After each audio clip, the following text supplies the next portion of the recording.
Hello everyone and happy Easter. This is the second of two videos on C.S. Lewis's book, A Grief Observed.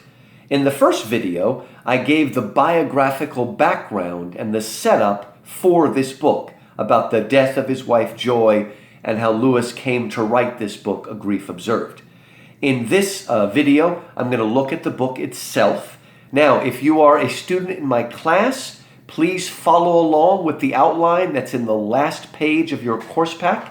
If you're not in my class, I have copied out the outline in the description. So right below my talking face here, you'll see the description. You can follow along.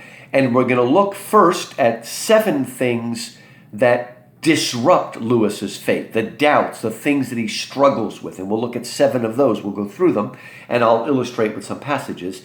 And then after that, we'll look at 11 points of answers that Lewis gets. But you need to understand that this is not a problem of pain. This is not a philosophical, theological reflection answering why bad things happen to good people. This is a very deeply personal and emotional book. And so both the problems and the answers come anecdotally, slowly, painfully, bit by bit, moving forward, falling back. It's a slow process, and again, it's much more personal. We're not looking for a systematic answer here. We're looking for something more like a testimony of how Lewis fell into that despair and how God slowly brought him out of it to ultimately a higher faith. And again, I'll work my way through the outline if you want to follow along. And as I read the passages, I will give the page number in the C.S. Lewis signature series. But you have to have the 1-volume edition of that. That's the page numbers I'll give for my students. But it's not a very long book. You might be able to find the passages. But I will be scattered. I'm not going to go in order because this is a book that you don't really want to go in order. You dip in and out as Lewis is struggling. So let's start with the complaints, okay, the parts, and this is more or less the first half. And Lewis says to God, why did you do this to me? I was a bachelor into my 50s. I had a nice, simple life. It might not have been very exciting, okay, but everything's going well. Why do you pull me out of my shell only to pull me back into it afterwards? And this is one of the things that he struggles with. And I'll start by reading a passage where he explains that. This is on page 663. He says, "The most precious gift that marriage gave me was this constant impact of something very close and intimate, yet all the time unmistakably other, resistant, in a word, real. Is all that work now to be undone? Is what I shall still call H?" Now, throughout this book, because Lewis is being anonymous, he uses H as shorthand for Helen, because her real name is Helen Joy. But to make these readings more personal, whenever Lewis says H, I'm just going to say Joy, because that's who he's talking about, his wife. So, is what I shall still call joy to sink back horribly into being not much more than one of my old bachelor pipe dreams? Oh, my dear, come back for one moment and drive that miserable phantom away. Oh, God, why did you take such trouble to force this creature out of its shell if it is now doomed to crawl back, to be sucked back into it? Just leave me alone. I was fine in my sheltered little world, and you pulled me out for 3 years, gave me a touch of reality, including the resistance that any wife brings, okay? You brought that out. You brought me out of myself, and now I have to go back in? Why didn't you just leave me where I was? Was it worth it? And that's a big question we ask, right? Tennyson said, "'Tis better to have loved and lost than never to have loved at all." It's easy to say that, okay? At the beginning, maybe it would have been better if it never happened. Another thing he fears, it was a good marriage, okay? But I'm afraid, Lewis says, that it's all going to turn out in my memory to just be a little episode, a little holiday with no meaning. This is how he explains it. This fate would seem to me the worst of all, he says, to reach a state in which my years of love and marriage should appear in retrospect a charming episode, like a holiday that had briefly interrupted my interminable life and returned me to normal unchanged. And then it would come to seem unreal, something so foreign to the usual texture of my history that I could almost believe it had happened to someone else. Thus, joy would die to me a second time, a worse bereavement than the first. Anything but that. You see, both the first 2 points here are Lewis saying, again, you brought me out, you gave me this holiday. Now I'm going to go back and all of it's to be unreal and nothing is unchanged. Again, maybe it would have been better if it had never happened. And throughout this, he keeps asking himself, why can't I remember her face? He's got pictures of her from all different angles, but he can't hold on. She seems so dim and shadowy and phantom-like, like a dream, like a shadow, a silhouette. And he doesn't want that. Again, if that's all that's going to happen, I'm going to go back and forget her and lose her. Why all of this in the first place? See, Joy's mind, he describes, was so sharp and it strengthened him and it challenged him and it brought him closer to God. It would be one thing if the interaction with Joy took him away from God, but he felt like it brought him closer. It sharpened him and tested him. First, let's look at very, very much in the beginning of the book how he describes Joy's mind and the impact it had on him. This is page 658. I think I forgot to tell you the other page. I said 71. In fact, I meant 682. Sorry. Now I'm going to look at 658. And he says that Joy's mind was lithe and quick and muscular as a leopard. Passion, tenderness, and pain were all equally unable to disarm it. It scented the first whiff of cant or slush, then sprang, knocked you over before you knew what was happening. How many bubbles of mine she pricked. I soon learned not to talk rot to her unless I did it for the sheer pleasure, and there's another red-hot jab, of being exposed and laughed at. I was never less silly than his Joy's lover. So again, his marriage to her did not make him duller, it made him sharper. And he believes it drove him closer to God. He says here a few pages later on page 659, he throws out the nonsense of Freud that says, our belief in God is a sort of sublimation of our sexual desire. Here's Lewis's answer to that. One thing marriage has done for me. I can never again believe that religion is manufactured out of our unconscious starved desires and is a substitute for sex. Again, Freud. For those few years, Joy and I feasted on love, every mode of it, solemn and merry and romantic and realistic, sometimes as dramatic as a thunderstorm, sometimes as comfortable and unemphatic as putting on your soft slippers. No cranny of heart or body remained unsatisfied. If God were a substitute for love, we ought to have lost all interest in him. Who would bother about substitutes when he has the thing itself? But that isn't what happens. We both knew that we wanted something besides one another, quite a different kind of something, a quite different kind of want, in fact. You might as well say that when lovers have one another, they will never want to read or eat or breathe. No, it didn't bring them farther away. It got to bring them closer, right? It brought the two together. And by the way, for those few strange C.S. Lewis scholars who think that Joy and C.S. Lewis never consummated their marriage, I think that passage I just read will give the lie to that nonsense, okay? It was a full sexual, intimate, emotional, spiritual relationship. But again, I would understand if I used Joy and she used me as a substitute for God. Maybe she needed to be taken away. But no, everything, he argues, was enhanced. Look at number 4 here. And I'm sure a lot of you can identify with this. Lewis says, why is it that when everything's going well and it's sunny and happy, I feel God's presence all around me? And now, when I need him most, after Joy died, and I reach out, all I hear is the sound of a door slammed in my face and the sound of bolting and double bolting. After that, silence. Again, it seems in his desperation that when he needs God the most, all he hears is the banging shut, and he feels alone and isolated. Number 5, everything seems to him dead and gray and lifeless. I think when Lewis says this kind of scattered throughout the book, he probably has in mind Hamlet's first soliloquy when he says, "How weary, stale, flat, and unprofitable seem to me all the uses of this world. Fie on it, oh fie! 'Tis an unweeded garden grown to seed. Things rank and gross in nature possess it merely." That's the way Lewis is feeling, like the life and joy has been sucked out of the world and he's alone. Yeah, he's a Christian. He believes that joy is immortal, but she's not here. And she leaves a terrible void. I think very poignantly and very accurately, Lewis describes his situation by comparing himself to a man whose leg has been amputated.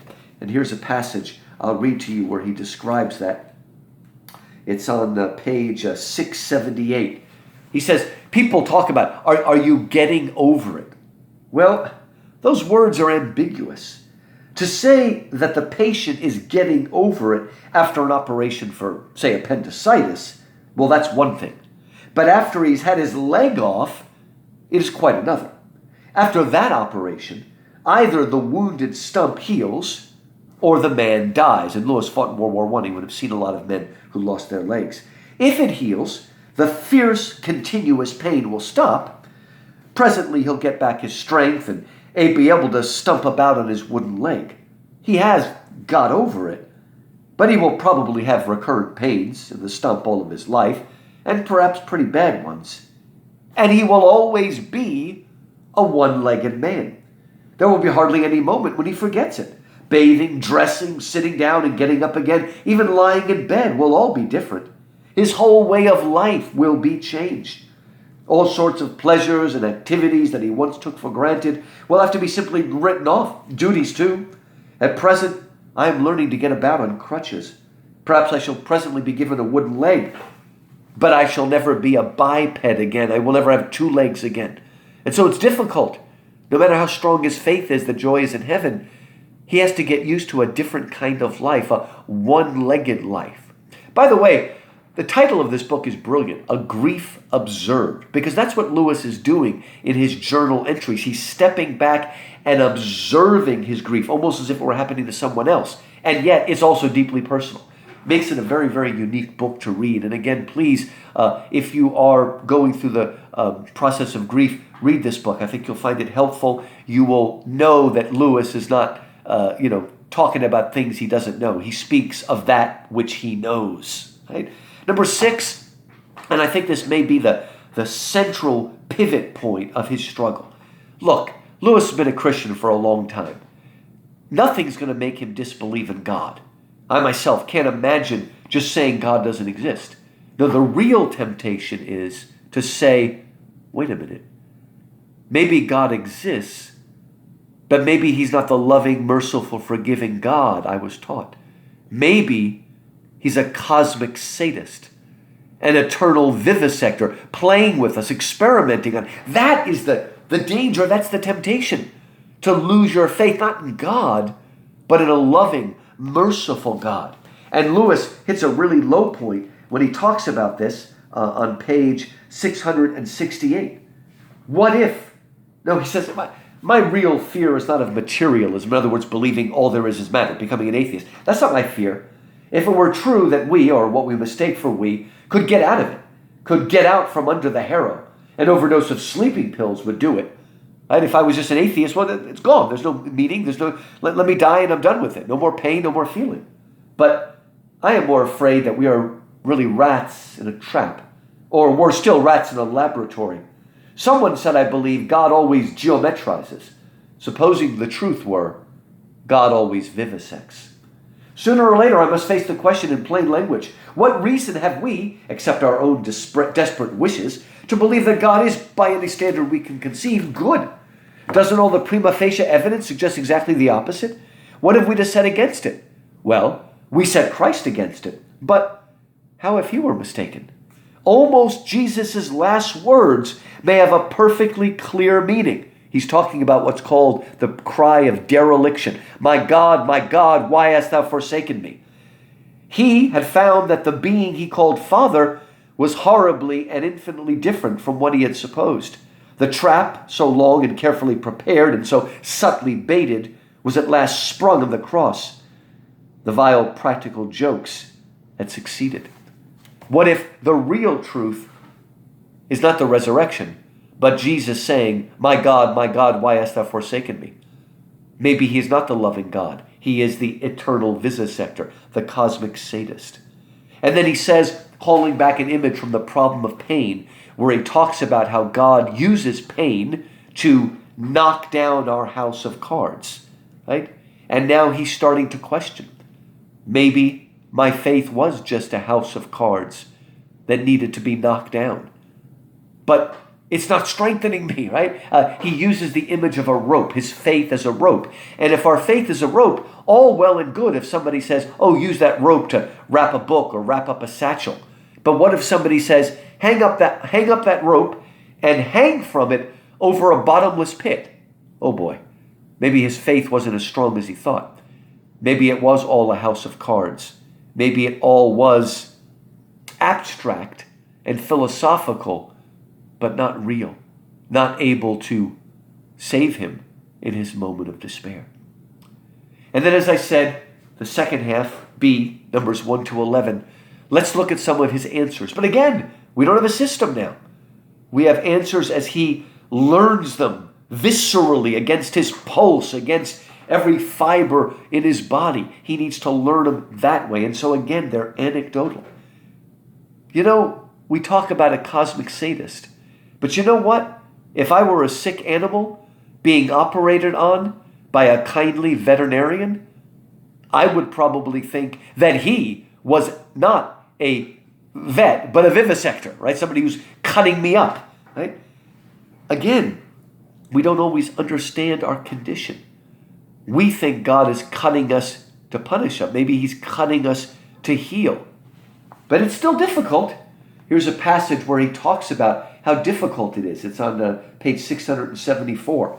He says, okay, maybe he's not a cosmic sadist.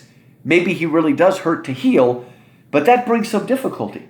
The more we believe that God hurts only to heal, the less we can believe that there is any use in begging for tenderness. A cruel man might be bribed. He might grow tired of his vile sport, might have a temporary fit of mercy, as alcoholics have fits of sobriety.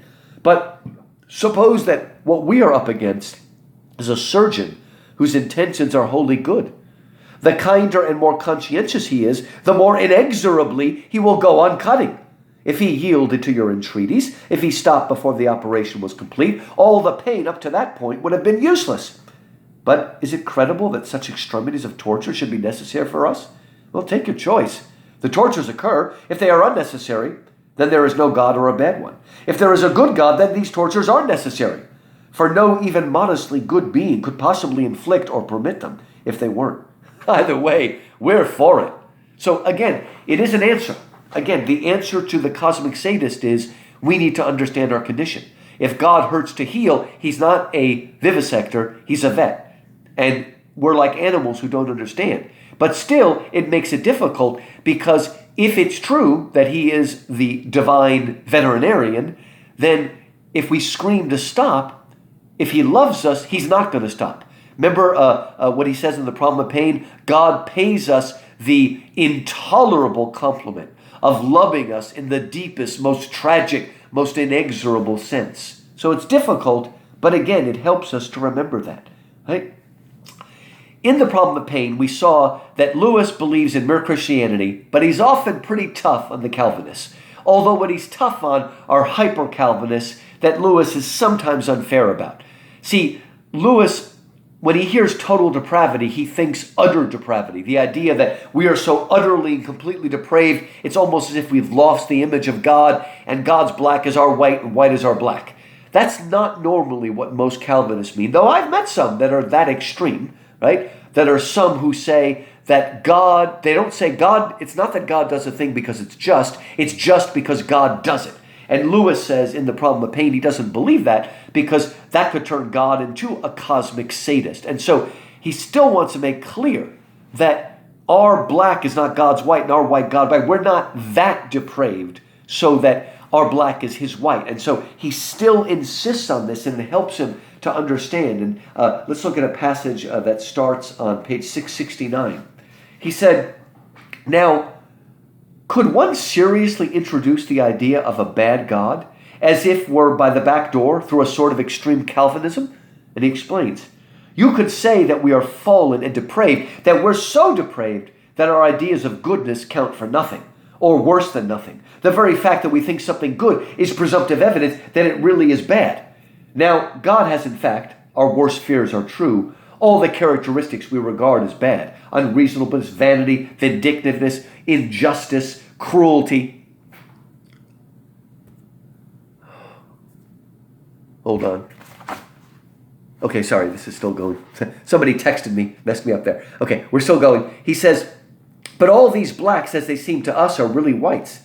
It's only our depravity makes them look black to us." Well, he's rejecting. If that's true, if, again, God's white is our black and our black is God's white, then who's to say God isn't a cosmic sadist? He's not going to go there for help. He is going to say that we don't understand our true condition, but he's going to insist that our understanding of goodness is not wholly and utterly depraved so we can understand. He says, if that's the case, so what? This, for all practical and speculative purposes, sponges God off the slate. The word good applied to him becomes meaningless, like abracadabra.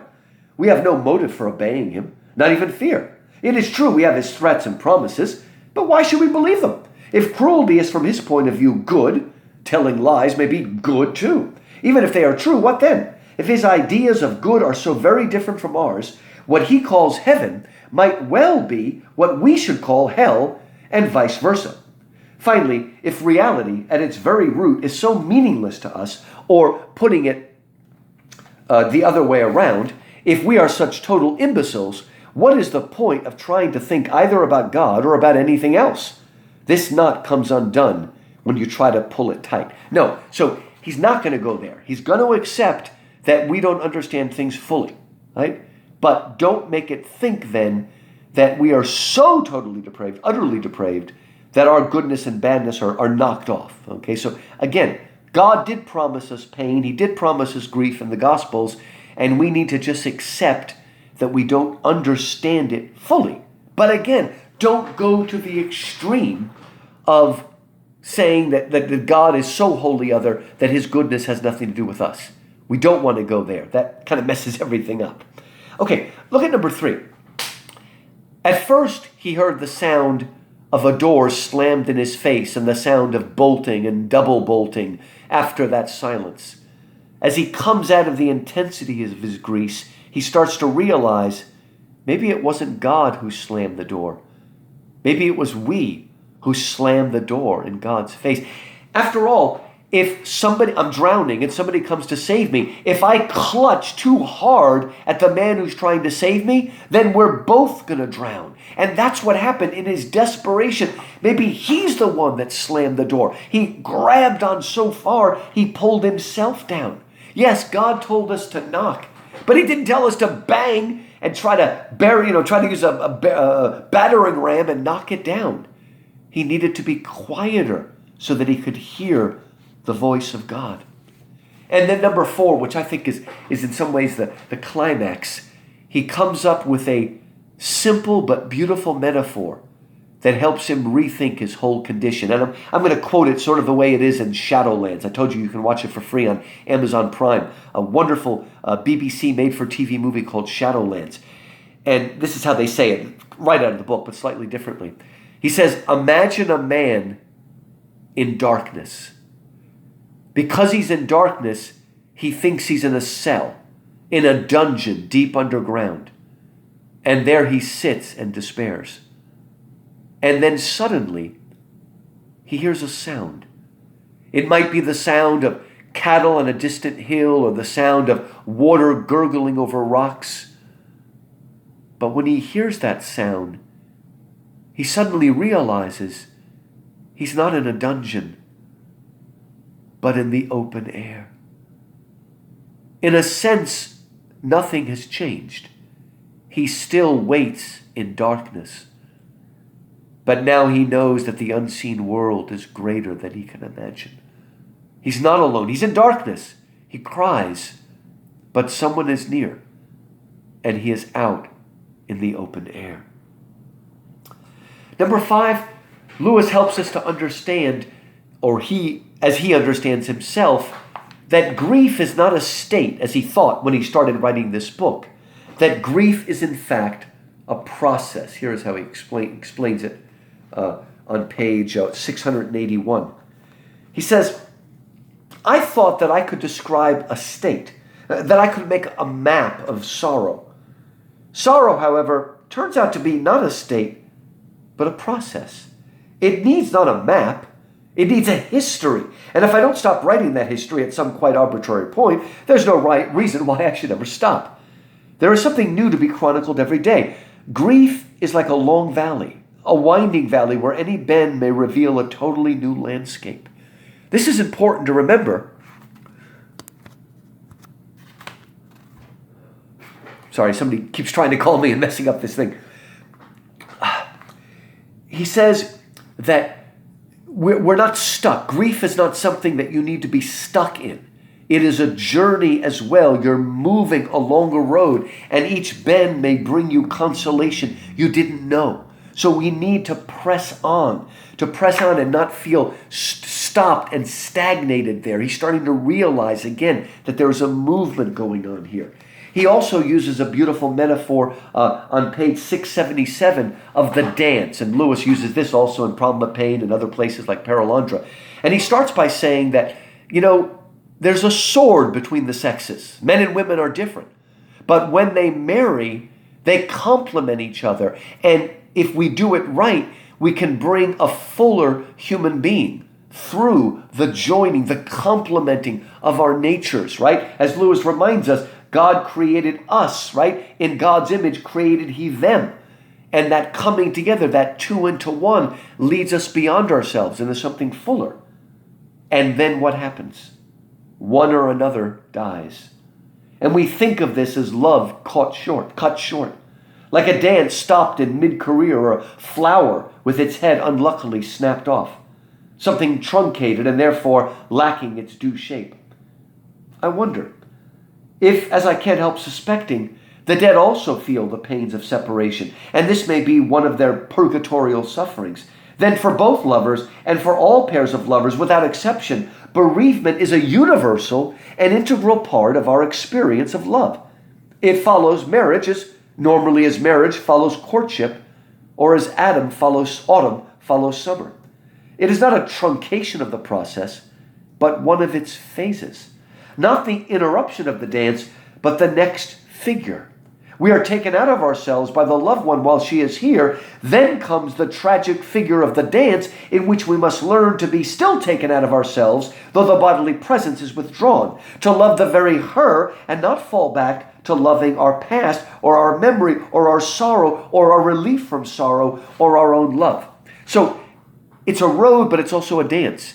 And the bereavement is part of the dance. It is inseparable from that. And it's difficult because as we move into a new figure, the person is gone physically, but is still there spiritually. There's still a connection, a unity. And again, this is not a simple answer, but it's a way of dealing. We need to learn to live through the phases, is what Lewis is saying, to continue the dance and not allow it to die.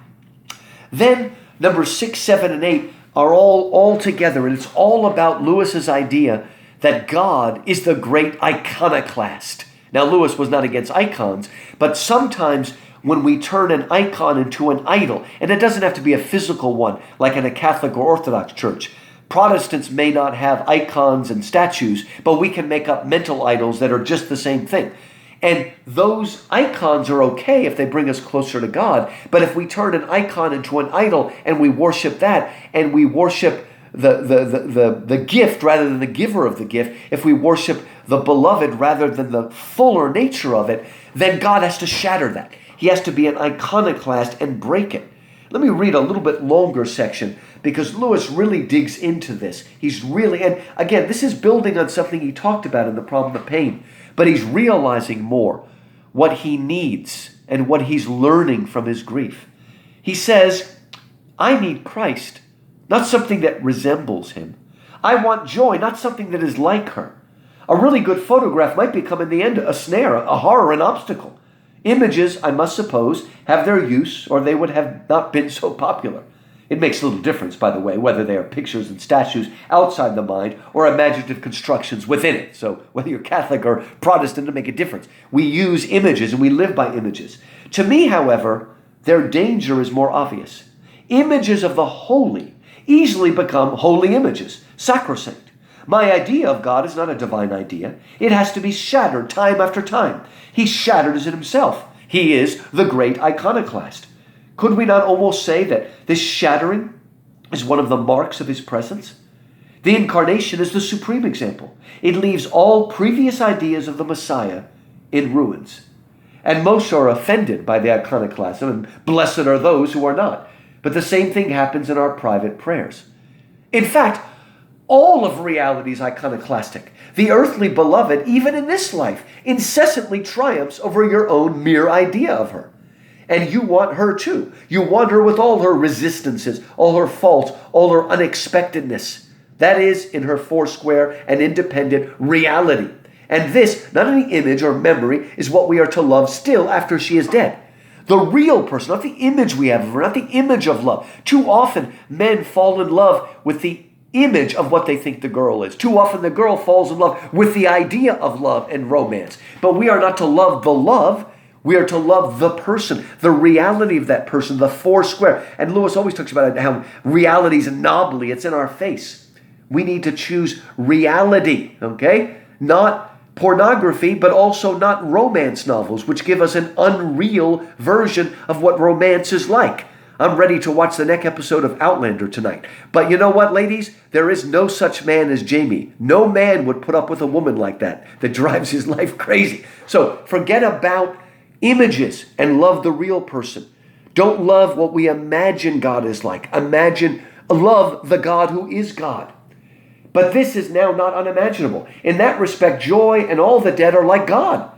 In that respect, loving her has become in its measure like loving him. In both cases, I must stretch out the arms and hands of love. Its eyes cannot here be used. To the reality through, across all the changeable phantasmagoria of my thoughts, passions, and imaginings. I mustn't sit down content with the phantasmagoria itself and worship that for him or love that for her. Not my idea of God, but God. Not my idea of joy, but joy. Yes, and also not my idea of my neighbor, but my neighbor. True Christianity is about reality. It's not a wish fulfillment, as Freud said, or Marx said, right? Or Nietzsche said ultimately. It is real. And what we need to seek is reality. And God often has to be an iconoclast, crush our house of cards, knock it down so that we can find the real thing, right? We have to stop seeking after her as an end. And see, if we make things of this world into an end in themselves, we'll stop dead. They must be a means to a greater end, to a fuller richness. In the beginning, he kept saying, why can't I see joy's face? The reason was because he was grasping too hard at it. He needed to let it go. And then suddenly, without him asking for it, he got a glimpse of her face. See, joy, now not joy his wife, but joy that he always sought after, it points beyond itself. Joy is good, but joy is a signal pointing us to God. It's good to have road signs. The road sign points us to Rome, so we know how to get there. But if we sit there and stare at the sign all day, we're never going to get to Rome. So we must move past the sign to the reality behind it. Okay, in The Problem of Pain, Lewis says that God is involved in a great experiment, a free will experiment, to see if we will truly love him on our own, not because we're puppets or robots. Lewis picks up on this almost near the end of the book, and it's on page 687, and he says this: well, I suppose that is just your grand experiment. Or no, not an experiment. For you, God, have no need to find things out. Rather, your grand enterprise is moving beyond problem of pain. To make an organism which is also a spirit, to make that terrible oxymoron, a spiritual animal. To take a poor primate, a beast with nerve endings all over it, a creature with a stomach that wants to be filled, a breeding animal that wants its mate, and say, now get on with it. Become a god. Remember what Lewis said in Mere Christianity. He believed very much in the orthodox notion of theosis. God became like us so we could become like him. God didn't save us so we could be saved by the skin of our teeth. God didn't go through this to make us okay. God made through this to transform us, that we would be gods, not literally like God, but that we would be transformed and more like him. Again, God will accept us by the skin of our teeth, but that's not why he created us or saved us. He wants us to be fuller, richer people, and he wants us to become gods. But it often takes pain, because in a sense we are animals. And then at the very end of the book, Lewis says, and it's a little bit like Alfred Lord Tennyson, Lewis says that he felt a connection with joy. But it's weird, it wasn't exactly emotional. He describes it more as a meeting of minds, a society of pure intelligences. Suddenly he connected, and it wasn't like what he expected. And this is how he explains it on page 687. He said, wherever that came from, that strange meeting, it has made a sort of spring cleaning in my mind. The dead could be like that, sheer intellects. A Greek philosopher wouldn't have been surprised at an experience like mine. He would have expected that if anything of us remained after death, it would be just that. Up to now, this always seemed to me a most arid and chilling idea. The absence of emotion repelled me. But in this contact, whether real or apparent, it didn't do anything of the sort. One didn't need emotion. The intimacy was complete, sharply bracing and restorative too, without it. Can that intimacy be love itself? Always in this life attended with emotion, not because it is itself an emotion or needs an attendant emotion, but because our animal souls, our nervous systems, our imaginations have to respond to it in that way.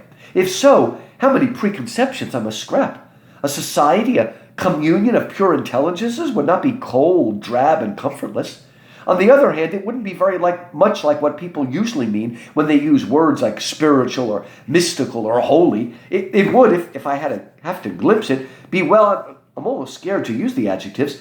I'd have to use brisk, cheerful, keen, alert, intense, wide awake, above all solid, utterly reliable, firm. There is no nonsense about the dead. So it's something even more real. And don't worry, folks, at the very end, he still believes in the resurrection of the body, although he doesn't fully understand. But it is something that is direct and will, because we don't have our resurrection bodies right now. So if he touched the mind of joy, it would have still been disembodied, because we don't get our resurrection bodies till the end. They will come. But what he's trying to get at is a kind of intimacy in heaven that goes beyond anything we can imagine here. It's unemotional, not because emotion is bad, but because it transcends emotion. It's an intimacy that's so close, it's actually brisk and willful and firm and real and knobbly. Wow. All right, this is not my outline, but I want to end with the very last paragraph, because Lewis, as a typical professor, ends with a quote in Italian and doesn't bother to translate it or tell us where it comes from. His last page, 688. How wicked it would be if we could to call the dead back. She, Joy, said not to me, but to the chaplain. This is just before she died. She said, I am at peace with God. She smiled, but not at me. And then he says in Italian, Poi si torno all'eterna fontana. Now, I don't know Italian, but I love Dante, and I can recognize that as she turned her face back to the eternal fountain. Let me tell you the story, because I think this is one of the best illusions in all of Lewis, because it is so full of meaning. Dante is moving upward and upward, closer and closer to heaven, closer and closer to God. And as he gets there, suddenly Beatrice is gone, and his last guide is Saint Bernard, not the dog, but Saint Bernard of Clairvaux. And Beatrice herself goes way up into the mystical rose, this giant like rose window where all of the saved are there in relationship to God, like a giant amphitheater. And as he looks up, he sees Beatrice. Now, Beatrice is 1,000,000 miles away from him, up in the very highest part of the Empyrean. But it's as if she's right there. because all the tyranny of time and space is broken, and it's as if she's right in front of him. And he gives her one last celebration to this lady who did so much for him. And then he says, she looked down and she smiled at me, and then turned her face back to the eternal fountain, which is God. And so joy here was a kind of Beatrice to Dante, teaching him at the end the last thing he didn't know, if you will, being something that wrestled lithe as a leopard. But now she has returned to God, and she smiles as Beatrice smiles, but she turns to God. But you know, when both of us turn to God, we are actually drawn closer together, because the two of us are in God and we're drawn closer together. So again, this is a difficult book. A book that's, again, white-hot grief. It doesn't come up with simple answers. I think it offers answers, but instead of solving the problem of pain, Lewis resolves it. And I use the word resolution as we would use it in music, in a symphony. It's not just cancel. The paradox, all of that is still held in tension, but it's resolved. And we step back and get a wider vision, right, of a God who does hurt, but he hurts to heal. Happy Easter.